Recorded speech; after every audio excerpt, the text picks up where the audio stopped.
sabana. Are you ready? Kicau, kicau, kicau mania. Kicau, kicau, kicau mania. Kicau, kicau. Oh my god, what is that? Di sini saya akan menjelaskan peran uang dalam ekonomi digital. Pengertian uang. Dalam ekonomi digital, uang tidak hanya berbentuk fisik seperti uang kertas dan koin, tetapi juga berbentuk digital yang digunakan untuk melakukan berbagai transaksi secara elektronik. Uang berfungsi sebagai alat tukar, alat pembayaran, dan penyimpan nilai yang memudahkan transaksi secara cepat dan praktis. Perkembangan uang di era digital. 1. Uang tunai mulai dilengkapi oleh pembayaran digital. 2. Transaksi dapat dilakukan kapan saja dan di mana saja. 3. Penggunaan mobile banking dan dompet digital semakin meningkat. 4. Teknologi membuat transaksi lebih cepat dan praktis. Pengelolaan uang di era digital.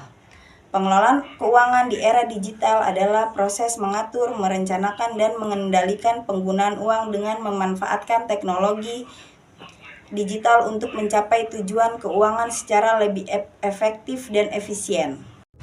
Sekarang kita masuk pembahasan tentang pentingnya pengelolaan keuangan. Jadi, pengelolaan keuangan itu tidak hanya untuk mengatur pemasukan dan pengeluaran, tetapi juga memiliki berbagai manfaat. Ada beberapa alasan mengapa pengelolaan keuangan itu sangat penting untuk diterapkan. Poin pertama, membantu mengatur pemasukan dan pengeluaran.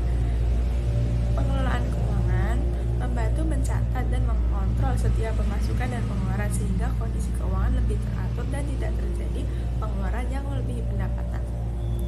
Dengan pengelolaan keuangan yang baik, kita dapat mengetahui di mana sih uang masuk dan uang keluar yang digunakan, sehingga kondisi keuangan menjadi lebih terkontrol.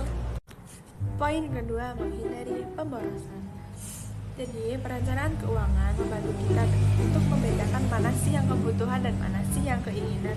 Melalui pengelolaan keuangan yang tepat, kita dapat mengurangi pengeluaran yang tidak perlu dan menggunakan dana secara efektif.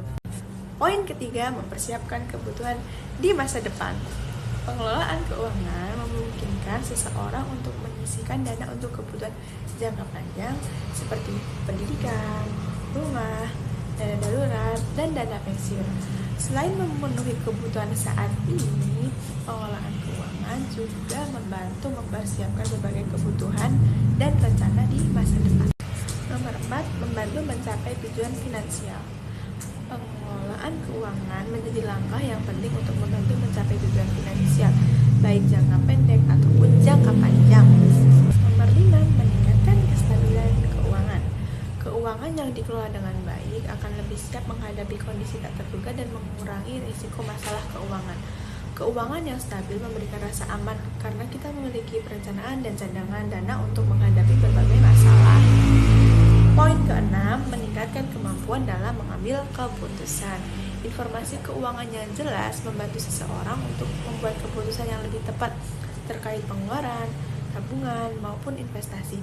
Dengan memahami kondisi keuangan secara menyeluruh, kita dapat mengambil keputusan keuangan yang lebih bijak dan terukur. Perbankan menjadi penghubung antara masyarakat dan sistem keuangan digital. Bank menyediakan layanan seperti tabungan, transfer, pembayaran, pinjaman, dan investasi yang dapat diakses secara digital. Artinya, masyarakat tidak perlu lagi datang ke kantor bank dulu untuk melakukan transaksi. Melalui m-banking atau internet banking, berbagai layanan keuangan dapat diakses lebih cepat, mudah, dan efisien. Oleh karena itu, perbankan memiliki peran yang penting dalam mendukung perkembangan keuangan digital di era modern ini. Selanjutnya, kita akan membahas salah satu bank yang aktif dalam pengembangan layanan perbankan digital, yaitu Bank DBS.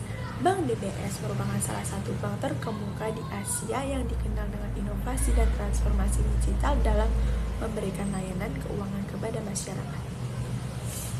Jadi, DBS ini merupakan bagian dari DBS. DBS Bank Indonesia merupakan bagian dari DBS Bank yang berbasis di Singapura dan dikenal sebagai salah satu bank digital terkemuka di Asia. Di Indonesia ini, bank ini tuh berawal dari bank Mitsubishi Buana yang kemudian diganti nama menjadi PT Bank DBS Indonesia pada tahun 2000 setelah diakuisisi oleh Bank DBS Bank Ltd ya. Saat ini DBS Bank Indonesia ini menyediakan berbagai layanan keuangan bagi nasabah individu maupun perusahaan dengan mengutamakan inovasi digital. Berdasarkan profil tersebut dapat kita lihat nih bahwa DBS Bank itu memiliki pengalaman yang panjang sekali dalam dunia industri perbankan dan terus beradaptasi dengan perkembangan teknologi. Fokus utamanya ini adalah memberikan layanan yang mudah diakses melalui teknologi digital sehingga dapat memenuhi kebutuhan nasabah baik perorangan atau perusahaan secara lebih cepat dan efisien. Yang di slide 8 itu ada layanan Bank DBS. Ada 5 layanan Bank DBS itu yang terdiri dari yang pertama ada tabungan dan deposito, yang kedua ada mobile banking, yang ketiga ada transfer dan pembayaran digital, dan yang keempat itu kredit dan pembiayaan, dan yang kelima ada layanan perbankan korporasi. Yang pertama ada tabungan dan deposito. Tabungan dan deposito itu apa sih? Tabungan di Bank DBS itu untuk transaksi sehari-hari, dan kalau deposito itu untuk investasi jangka panjang. Yang kedua ada mobile banking. Mobile banking itu apa sih? Kalau kalian tahu, mobile banking itu biasanya dikenal sebagai digibank. Solusinya untuk memungkinkan kalian mengatur keuangan, bertransaksi, dan berinvestasi secara online. Yang ketiga ada transfer dan pembayaran digital. Pastinya kalian sudah tahu pembayaran digital itu. Oke. Dan yang keempat itu ada kredit dan pembiayaan. Kredit itu seperti DBS Cashline, kartu kredit, dan digibank Pay Later. Sementara kalau pembiayaan itu kayak modal kerja dan trade finance. Dan yang kelima itu ada layanan perbankan korporasi. Layanan perbankan korporasi itu seperti modal kerja, pembayaran, penerimaan kas, pinjaman komersial, dan pembiayaan proyek yang berskala besar. Dan slide berikutnya itu ada keunggulan dari Bank DBS. Salah satu keunggulan DBS Bank itu adalah fokusnya pada transformasi digital untuk meningkatkan kenyamanan nasabah. Aplikasi DigiBank by DBS memungkinkan pembukaan rekening secara online, transfer dana, pembayaran, hingga pemantauan pengeluaran dalam satu platform.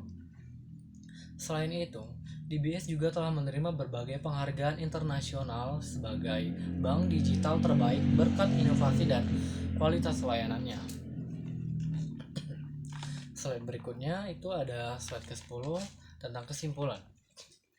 Kesimpulan dari Bank DBS itu adalah perkembangan ekonomi digital yang telah mengubah cara masyarakat mengelola dan menggunakan uang. Bank DBS membuktikan bahwa bank modern tidak lagi hanya mengandalkan gedung yang megah dan banyak cabang, tetapi juga teknologi, inovasi, dan kepercayaan pelanggan. Melalui berbagai layanan digital seperti DigiBank by DBS, nasabah dapat melakukan transaksi dan mengelola keuangan dengan lebih mudah, cepat, dan aman. Dari kantor pusatnya di Mega Kuningan, DBS menunjukkan bahwa perusahaan perbankan tradisional dapat bertransformasi menjadi perusahaan berbasis teknologi yang mampu memenuhi kebutuhan masyarakat di era digital. Oleh karena itu, DBS Bank menjadikan salah satu contoh bagaimana inovasi digital dapat menciptakan layanan keuangan yang lebih efisien dan relevan bagi masa depan.